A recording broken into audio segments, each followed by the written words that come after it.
15 years, a developer at heart, he has an extensive experience of executing web and mobile applications in verticals ranging from pharma, healthcare, m-commerce, research, and social media. To Vikas Thakur. Hi, Vikas. All yours. Like I said, this is an interesting topic. All of us who want to hear about it. All yours, please.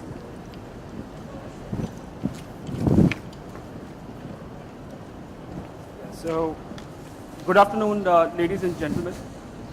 I'd like to first thank the fellow speakers, the participants at the India Gadget Expo 2014.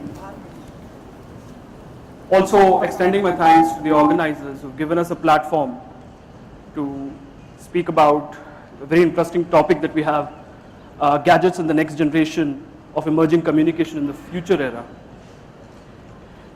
Now, I started my career as a developer and had an opportunity to see the technology change from when we used to develop applications on Symbian or J2ME on feature phones to current day when we are having the iOS, Android, Windows mobile platform.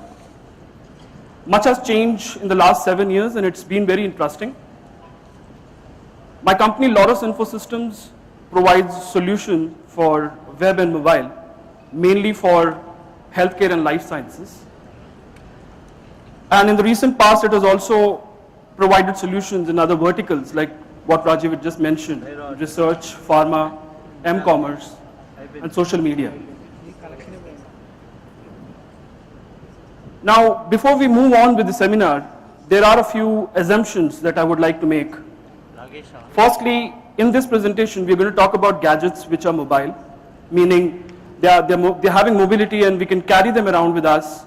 They learn from our experiences in a day. They learn our patterns, how we function, and hence can tap into the unlimited bandwidth that we're going to talk about.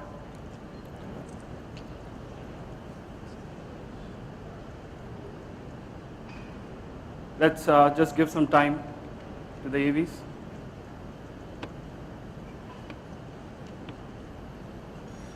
The second assumption that I'm going to make to extend this presentation is that the unlimited bandwidth that we are going to talk about is going to be provided at high speeds.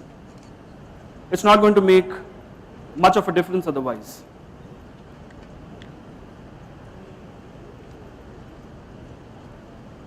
The third assumption is that this unlimited bandwidth at high speed is available to us at all times. It's having minimum downtime and it is stable. Now, to back these assumptions, here are a few numbers that we have. These are the numbers that we have gathered from the 2013 to early 2014. There are over 1.2 billion people accessing web from their mobile phone. It's a preferred device that they would want to access the web on.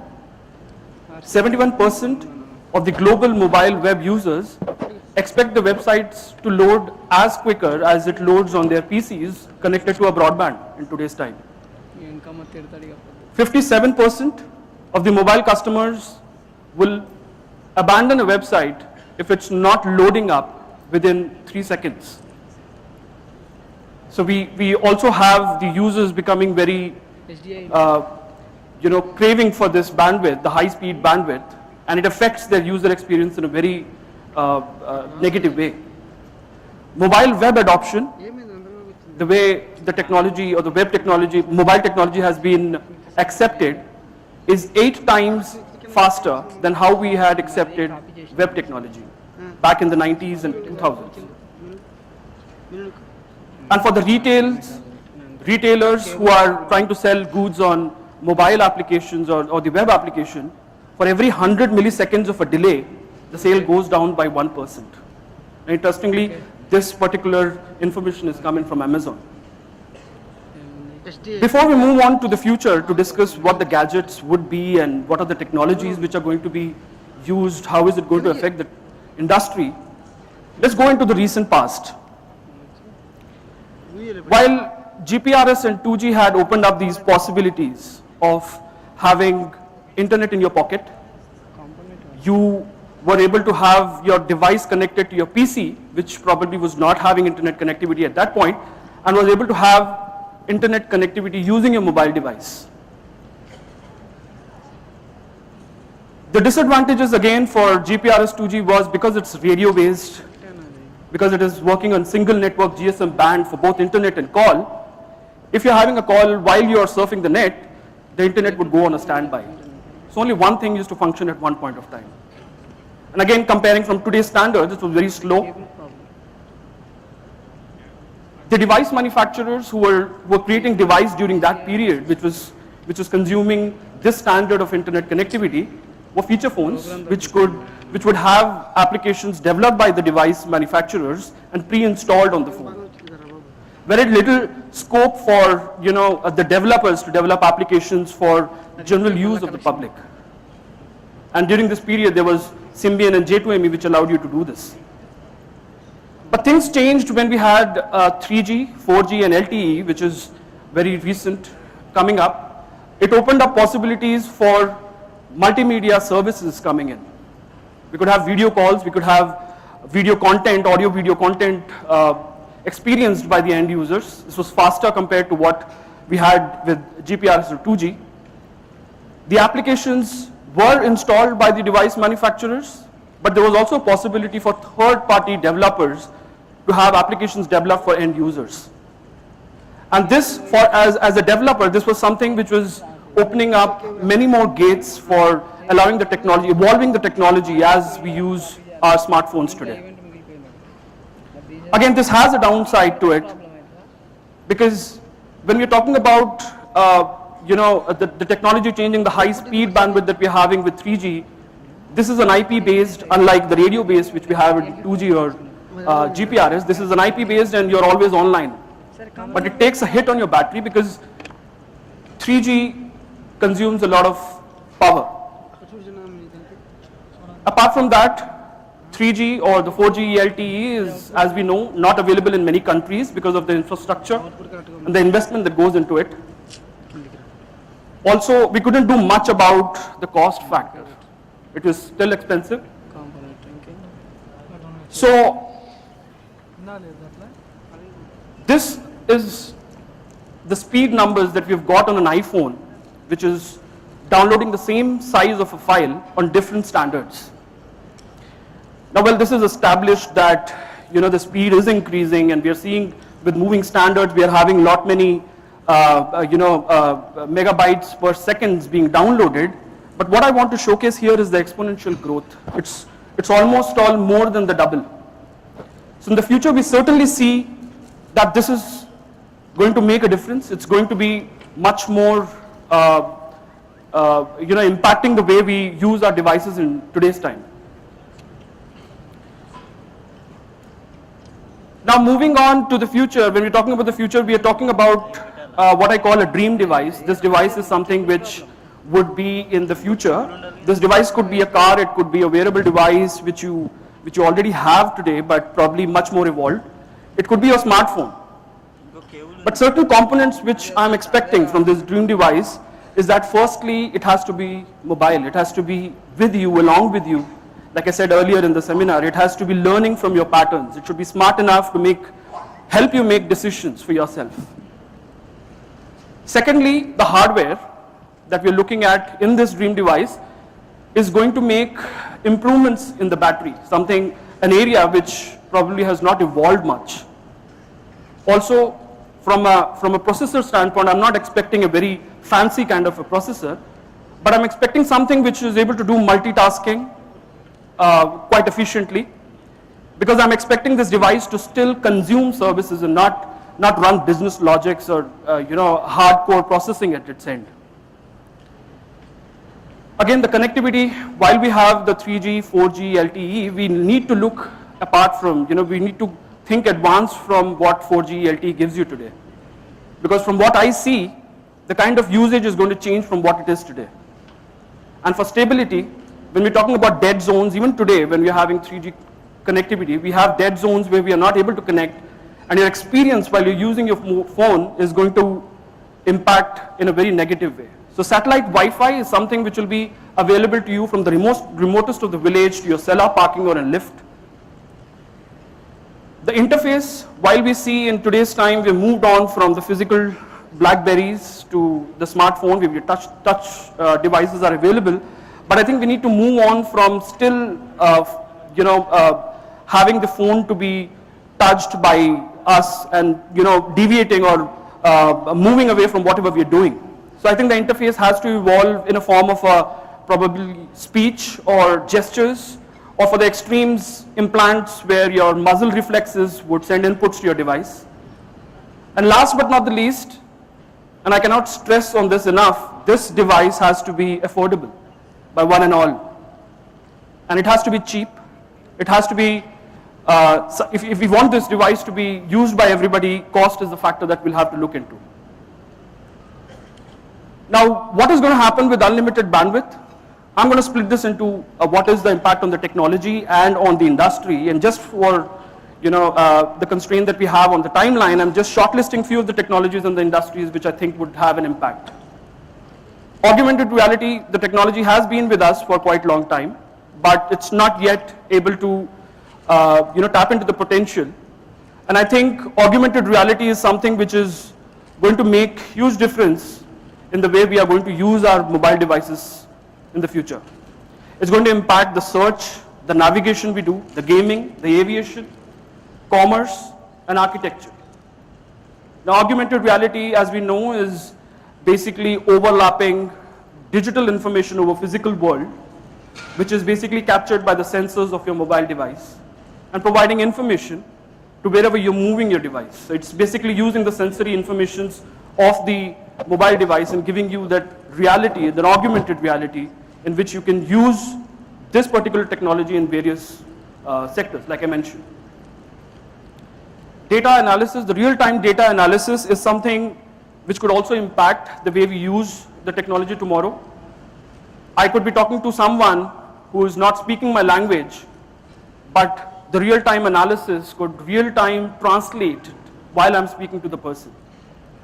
Or for the matter of fact, for surveillance, the security agencies could be looking into the feed from CCTV cameras or the cameras installed at the traffic signals to narrow down on a suspect or probably say a stolen car.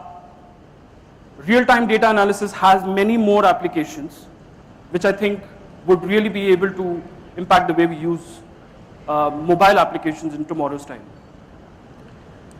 I was recently made aware by Mr. Balaji that video content is taking up to 62% of the traffic. That's very believable. And with the technology on video formats, we are craving for the high definition videos. I think 4K video content, which is very recently out, it's accepted by YouTube and other media services, and also the hardware manufacturers where they're coming out with ultra high definition TVs. I think this content is something which is going to use up the unlimited bandwidth that we're going to talk about.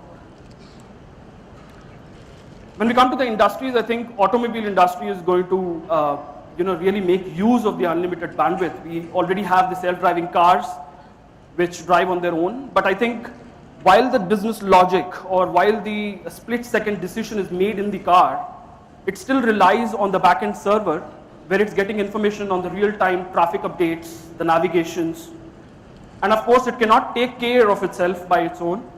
It needs to still rely on human intervention where it's going to tell you that it needs refueling or it needs you to check the tire pressure, or in case of an accident, it is able to relay that information, the scenario of that accident, to any emergency services who are coming well prepared to the accident scenes to address the problem. It could send out vital information about, vital statistics about the passenger who were there in the car so that they are addressed or they have the medical assistance real quick.